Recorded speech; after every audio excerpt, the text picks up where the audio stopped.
बोनालू उत्सव भारत के किस राज्य से जुड़ा हुआ एक पारंपरिक त्यौहार है? इसका करेक्ट आंसर है तेलंगाना। बोनालू उत्सव भारत के तेलंगाना से जुड़ा एक पारंपरिक त्यौहार है और यह तेलंगाना राज्य का एक राजकीय त्यौहार घोषित है। यह उत्सव मुख्य रूप से हैदराबाद, सिकंदराबाद और तेलंगाना के आसपास के क्षेत्रीय गांवों में एक पारंपरिक हिंदू धार्मिक उत्सव है जो देवी महाकाली को समर्पित है। बोनालू का आयोजन आषाढ़ मास यानी जून जुलाई में किया जाता है। इस उत्सव को देवी महाकाली की कृपा, सुरक्षा और बीमारी से मुक्ति के लिए मनाया जाता है। यह परंपरा 19वीं सदी में हैदराबाद में फैली प्लेग महामारी के दौरान शुरू की गई। इस त्यौहार के दौरान महिलाएं सिर पर सजावटी बर्तन में चावल, गुड़ और दही देवी को समर्पित करती हैं। वहीं पुरुष पोटराजू के रूप में सजते हैं। ये देवी के भाई माने जाते हैं और नृत्य करते हैं।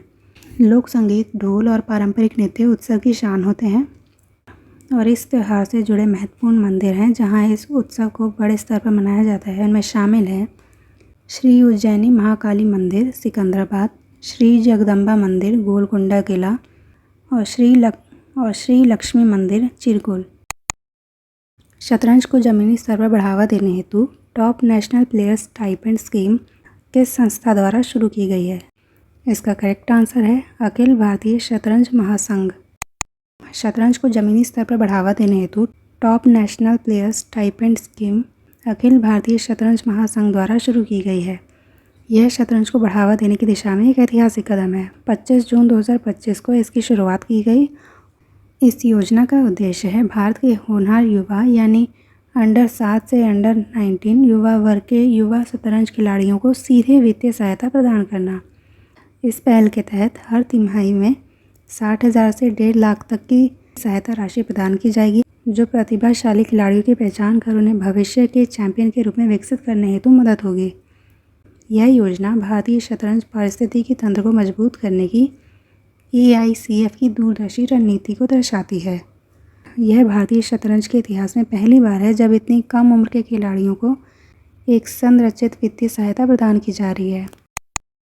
भारतीय किसान उर्वरक सहकारी संस्था यानी इफ़को अपना पहला अंतर्राष्ट्रीय नैनो उर्वरक निर्माण संयंत्र कहाँ स्थापित करेगी? इसका करेक्ट आंसर है ब्राज़ील।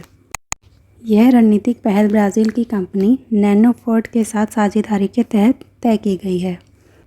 इसका उद्देश्य है टिकाऊ और कुशल फसल पोषण समाधानों की बढ़ती वैश्विक मांग को पूरा करना।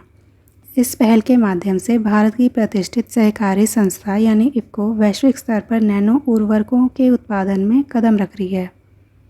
यह उर्वरक परंपरागत रासायनिक उर्वरकों की तुलना में अधिक कुशल होंगे और पर्यावरणीय प्रभाव को भी कम कर सकते हैं।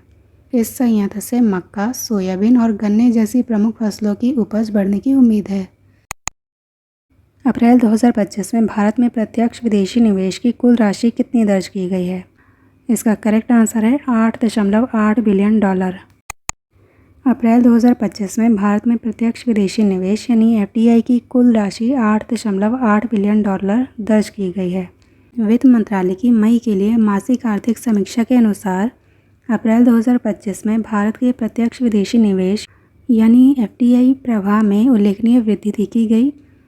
देश का कुल FDI प्रवाह $8.8 बिलियन दर्ज किया गया। यह अप्रैल 2024 में $7.2 बिलियन था जो इसकी तुलना में लगभग 30% अधिक है, जो वैश्विक आर्थिक चुनौतियों के बीच निवेशकों के मजबूत भरोसे को दर्शाता है। FDI प्रवाह में भारत की विश्व रैंकिंग 16वें स्थान पर है। वहीं डिजिटल अर्थव्यवस्था में 2020 से 2024 में भारत का $114 बिलियन का ग्रीनफील्ड निवेश रहा। इसके अलावा ग्लोबल साउथ देशों में सबसे अधिक ग्रीनफील्ड निवेश प्राप्त करने वाला देश भी भारत रहा। शुद्ध FDI में वृद्धि। शुद्ध FDI मुख्य रूप से प्रत्यावर्तन में तेज गिरावट का कारण था जो साल दर साल 59% से घटकर $1.7 बिलियन हो गया है। हालांकि शुद्ध बाहरी FDI $3.2 बिलियन रहा जो अप्रैल 2024 से लगभग 169% अधिक है, लेकिन पिछले महीने से ये कम है। अप्रैल 2025 में सकल FDI प्रवाह का लगभग आधा हिस्सा विनिर्माण और व्यावसायिक सेवा क्षेत्रों से आया है। इस अवधि के दौरान बाहरी FDI के प्रमुख गंतव्य रहे सिंगापुर, मॉरिशस और जर्मनी। रिपोर्ट के अनुसार इन निवेशों को प्राप्त करने वाले शीर्ष क्षेत्र रहे बिजली, गैस, जल आपूर्ति और साथ ही वित्तीय सेवाएं इनमें शामिल थीं। भारत का एक प्रमुख निवेश गंतव्य के रूप में उभरना विशेष रूप से डिजिटल अर्थव्यवस्था और पूंजीगत सम्मान क्षेत्र में महत्वपूर्ण है। भारत का पहला तितली अभयारण्य बनने वाला अभयारण्य कौन सा है? इसका करेक्ट आंसर है अर्लम वन्यजीव अभयारण्य। भारत का पहला तितली अभयारण्य बनने वाला अर्लम वन्यजीव अभयारण्य है। यह केरल के कन्नूर जिले में स्थित भारत के पहले तितली अभयारण्य का घर बन गया है। अर्लम वन्यजीव अभयारण्य का नाम बदलकर अर्लम तितली अभयारण्य रख दिया गया है। यह देश में अपनी तरह की पहली पहल है। 18 जून 2025 को केरल राज्य के वन्यजीव बोर्ड ने अर्लम अभयारण्य को आधिकारिक रूप से भारत का पहला तितली अभयारण्य घोषित किया।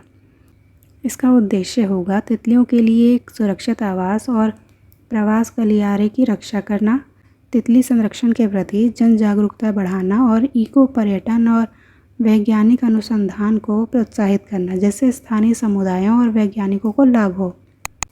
अर्लम तितली अभयारण्य की स्थापना 1984 में हुई थी और मालाबार नेचुरल हिस्ट्री सोसाइटी के सहयोग से 20 वर्षों से अधिक से वार्षिक तितली संरक्षण होते आ रहे हैं। बटरफ्लाई माइग्रेशन स्टडी जनवरी-फरवरी में आयोजित होते हैं। यह एक प्रमुख अनुसंधान और पर्यटन आकर्षण है। यह पश्चिमी घाट के 55 वर्ग किलोमीटर क्षेत्र में फैला हुआ है और यहाँ 250 से अधिक तितली प्रजातियों को संरक्षित किया गया है, जिनमें कई दुर्लभ और संकटग्रस्त प्रजातियाँ भी शामिल हैं। अंतर्राष्ट्रीय पदक विजेता डायरेक्ट भर्ती नियमावली 2020 के तहत उत्तर प्रदेश में जिला बेसिक शिक्षा अधिकारी के रूप में किस भारतीय क्रिकेटर को नियुक्त किया गया है? इसका करेक्ट आंसर है रिंकू सिंह। अंतर्राष्ट्रीय पदक विजेता डायरेक्ट भर्ती नियमावली 2022 के तहत उत्तर प्रदेश में जिला बेसिक शिक्षा अधिकारी के रूप में भारतीय क्रिकेटर रिंकू सिंह को नियुक्त किया गया है। इस नीति के तहत अंतर्राष्ट्रीय पदक विजेताओं को प्रथम और द्वितीय श्रेणी की सरकारी सेवाओं में सीधी नियुक्ति की अनुमति होती है। इस नियमावली का उद्देश्य है खेलों में उत्कृष्टता को प्रोत्साहित करना और खिलाड़ियों को सुरक्षित सरकारी अवसर प्रदान करना। रिंकू की नियुक्ति उनके क्रिकेट में दिए गए असाधारण योगदान के लिए मिली है। रिंकू सिंह, जिनका जन्म अलीगढ़ उत्तर प्रदेश में हुआ है और इन्होंने कोलकाता नाइट राइडर्स के लिए IPL में प्रदर्शन और भारतीय T20 टीम में अपना महत्वपूर्ण योगदान दिया। रिंकू सिंह IPL में लगातार 5 छक्के जड़कर चर्चा में आए। नाबार्ड और ICAR NIRCA के प्रशिक्षण कार्यक्रम में आंध्र प्रदेश के किसानों को किन 2 फसलों पर प्रशिक्षित किया गया? इसका करेक्ट आंसर है हल्दी और मिर्च। इस संयुक्त प्रशिक्षण कार्यक्रम के तहत आंध्र प्रदेश में किसानों को हल्दी और मिर्च की 2 प्रमुख फसलों पर केंद्रित किया गया है। इस कार्यक्रम को 25 जून 2025 को घोषित किया गया। इस कार्यक्रम का उद्देश्य है किसानों को वैज्ञानिक विधियों का भंडारण और हैंडलिंग यानी सुखाने, छांटाई, भंडारण और पैकेजिंग पर केंद्रित महत्व को सिखाना, ताकि फसल को नुकसान कम हो और गुणवत्ता बेहतर हो और साथ ही हल्दी और मिर्च का बाजार मूल्य बढ़ सके। मिर्च और हल्दी जैसी नमी संवेदनशील फसलें उत्पादन के बाद सही तरीके से ना संभालने पर आसानी से खराब हो जाती हैं। ऐसे में यह कार्यक्रम किसानों के लिए महत्वपूर्ण हो जाता है। आंध्र प्रदेश भारत में हल्दी और मिर्च का प्रमुख उत्पादक राज्य है और इन फसलों के निर्यात में इसका बड़ा योगदान है।